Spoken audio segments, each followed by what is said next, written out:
Primera lectura. Lectura de la profecía de Amós. Escuchad esto, los que pisoteáis al hombre y elimináis a los humildes del país, diciendo: ¿cuándo pasará la luna nueva para vender el grano y el sábado para abrir los sacos de cereal, reduciendo el peso y aumentando el precio y modificando las balanzas con engaño, para comprar al indigente por plata y al pobre por un par de sandalias, para vender hasta el salvado del grano? El Señor lo ha jurado por la gloria de Jacob. No olvidéis jamás nunca de sus acciones. Palabra de Dios. Alabad al Señor que alza al pobre.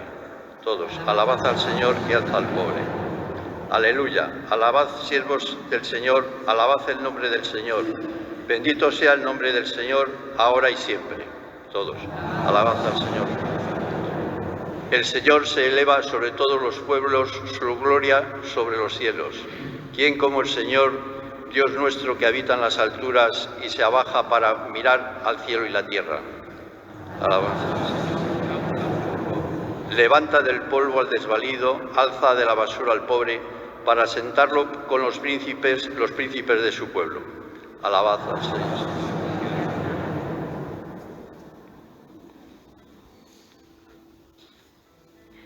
Lectura de la primera carta del apóstol San Pablo a Timoteo.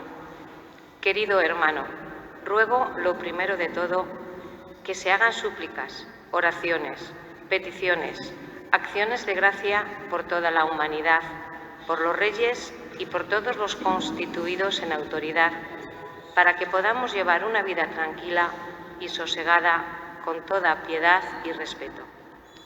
Esto es bueno y agradable a los ojos de Dios, nuestro Salvador, que quiere que todos los hombres se salven y lleguen al conocimiento de la verdad.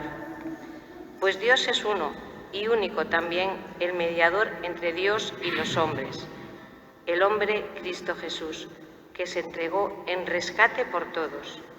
Este es un testimonio dado a su debido tiempo, y para el que fui constituido heraldo y apóstol, digo la verdad, no miento, maestro de las naciones en la fe y en la verdad. Quiero, pues, que los hombres oren en todo lugar, alzando unas manos limpias, sin ira ni divisiones. Palabra de Dios.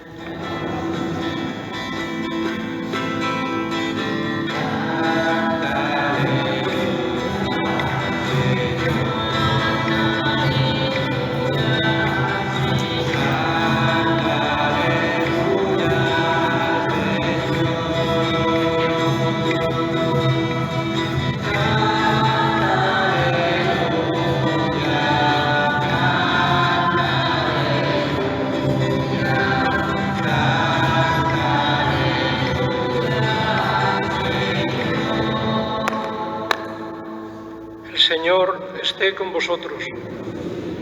Lectura del Santo Evangelio según San Lucas. En aquel tiempo dijo Jesús a sus discípulos: el que es fiel en lo poco, también en lo mucho es fiel. El que es injusto en lo poco, también en lo mucho es injusto.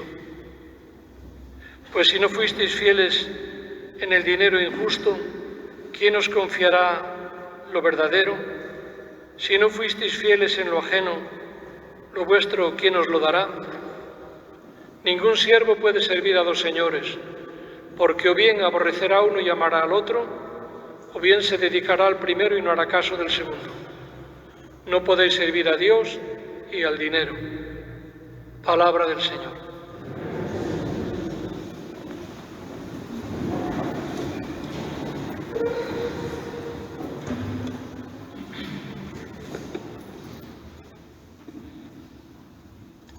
Recuerdo cuando era niño que a los niños a veces se nos hacía la siguiente pregunta: ¿cuántos dioses hay? ¿Cuántos dioses hay? Bueno, hago la pregunta de otra manera. ¿A cuántos dioses da culto la gente? Por lo menos a dos. O a veces a uno solo, claro, porque los dos es muy difícil. ¿Y quiénes son esos dioses? Lo termina de decir el Evangelio: el Dios auténtico, nuestro Padre, Creador, y el dinero. Entonces hay mucha gente que a Dios no le da culto, pero al dinero sí. Por Dios no se hace el más mínimo esfuerzo, pero por el dinero se hace lo indecible.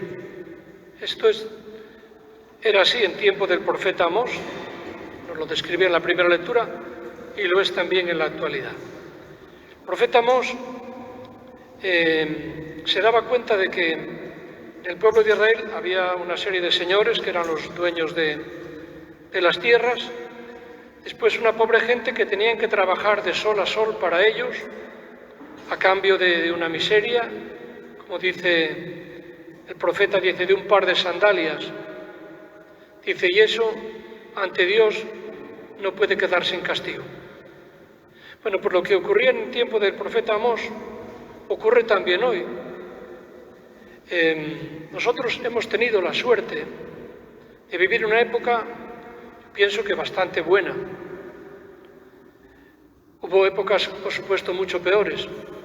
Allá, cuando empezaron a existir las industrias, la revolución industrial, la gente que vivía en los pueblos iba a trabajar a las industrias, a las ciudades, las grandes industrias como las textiles, las siderúrgicas, y dependientes del desarrollo de la minería, y la verdad es que trabajaban en unas condiciones muy lamentables, unos sueldos muy bajos, muchas horas de trabajo, prácticamente sin una vivienda digna, poco menos que en cobertizos, muy mal, muy mal.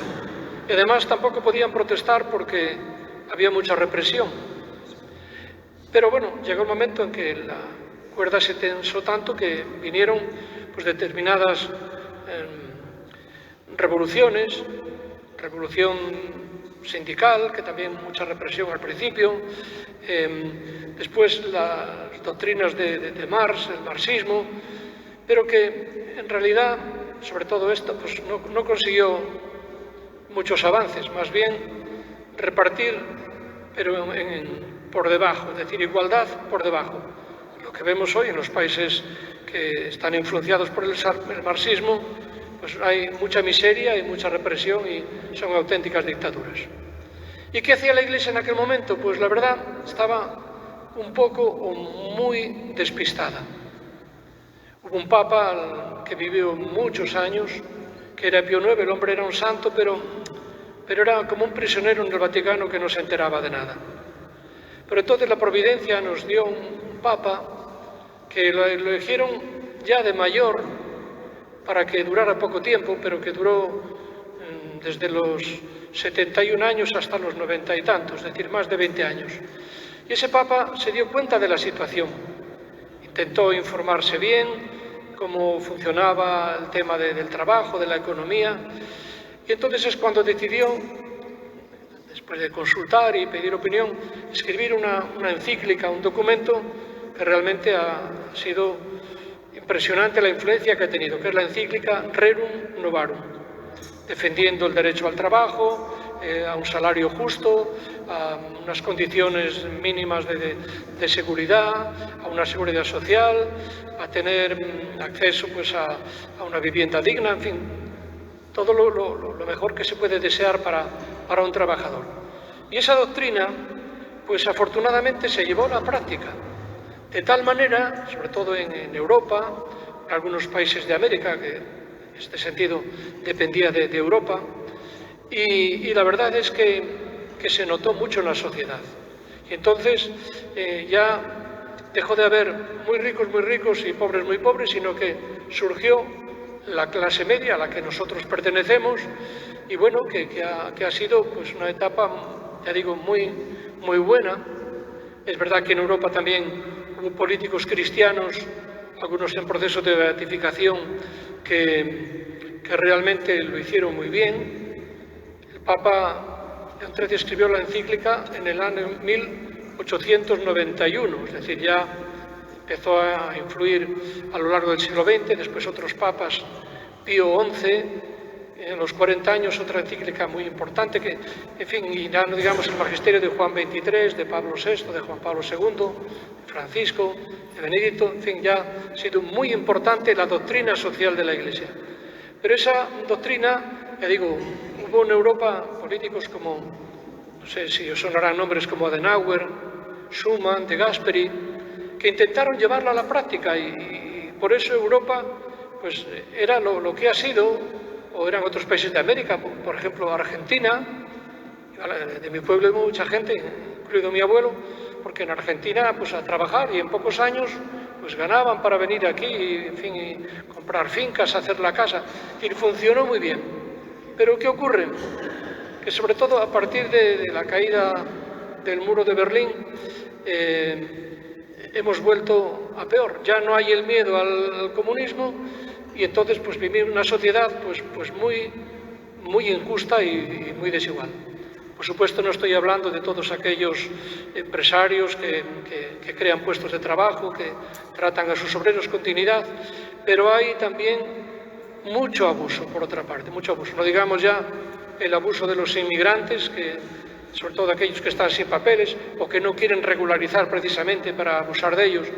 Y esto a los cristianos pues no nos debe resultar indiferente. Al contrario, si nosotros hemos querido para nosotros y para nuestras familias pues el tener un trabajo digno, un salario justo, un medio de vida pues también digno, pues no vamos a decir, no, eso era las futuras generaciones que se fastidien, o la gente de otros países más pobres que se fastidien. No, eso no es cristiano. Hay un principio de ley natural que dice, no quieras para otro lo que no quieres para ti. Y por eso viene muy oportuna la segunda lectura de la carta de San Pablo a Timoteo, que manda rezar por todos, pero en particular por los reyes y por todos aquellos que tienen autoridad. Y ahí nos referimos a los que tienen autoridad en el mundo de la política, gobernantes, o también autoridad en el mundo de la economía, para que, decía, pues consigan con una forma justa de gobernar una sociedad pues, que podamos vivir todos dignamente. Pero sabéis pues, que no se está cumpliendo. Se está jugando con los inmigrantes, se está jugando todo este tema de los aranceles. Diréis que esto no tiene que ver con la religión. Tiene mucho que ver, porque lo más doloroso es que a veces personas que en nombre de la fe y en nombre de la religión son capaces de defender lo que podríamos llamar un capitalismo salvaje, que es muy distinto de un capitalismo equilibrado en el que lo que se busca es el bien de la empresa y el bien del trabajador. Y eso a todos nosotros pues, nos tiene que preocupar, y por eso dice que oremos por nuestros gobernantes. Y yo diría, eso lo digo yo, no lo dice San Pablo, oremos para que se conviertan, y si no se conviertan, para que vayan y desaparezcan. Porque es que realmente parece mentira que muy pocas personas estén arruinando al mundo en este momento con sus caprichos, con su ansia de poder, que en definitiva es ansia de dinero. Es que son, una docena de personas que son los que están llevando el mundo por donde les da la gana, y para mal. Pero claro, también la culpa la tenemos nosotros. Ayer les contaba, es un chiste, pero la realidad, aquel que le decía a Dios, pero cabreado, pero Dios, ¿qué gobernantes nos das? Y Dios le dice, pero imbécil, los que tú votas. Es decir, no podemos decir a Dios que haga milagros si nosotros no tenemos una idea clara de cómo debe ser la sociedad, de cómo debe funcionar y qué podemos hacer por nuestra parte, en la medida de lo posible. No me extiendo más porque, como siempre, tengo ahora un entierro y tengo que subir además al cementerio que cierra a las 2, pero que estos temas que están en el orden del día y que hablamos de ellos, que no nos resulten indiferentes y que como cristianos intentemos tomar en serio lo que es la doctrina social de la Iglesia, que es poner el Evangelio adaptado y explicado a nuestros días, aplicado al mundo de la política y de la economía.